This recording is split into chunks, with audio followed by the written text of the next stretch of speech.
కోతి చేతికి కొబ్బరికాయ ఇస్తే ఏమవుతుంది అన్నది ఈరోజు మనము బంగ్లాదేశ్ పరిస్థితిని చూస్తే క్లియర్ కట్గా అర్థమవుతుంది.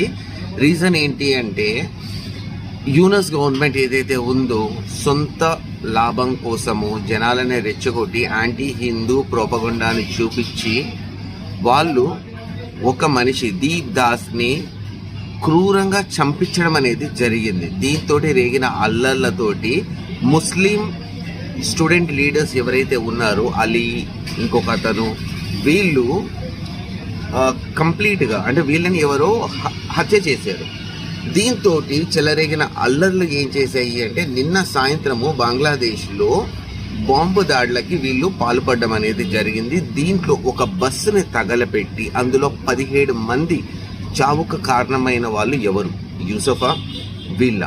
దీంతో జరిగేది ఏంటి అంటే ఈ టోటల్ ఎజెండాలో యూనస్ అనే ఇప్పుడు ఇంటర్మ్ ఇన్ఛార్జ్, ప్రెసిడెంట్ కూడా అనకూడదు, ఇన్ఛార్జ్ ఎవరైతే ఉన్నారో అతను బంగ్లాదేశ్ వదిలేసి వెళ్ళిపోదాము అని చెప్పేసి ప్లాన్ చేసుకుంటున్నట్టుగా రూమర్స్ అనేవి వస్తున్నాయి.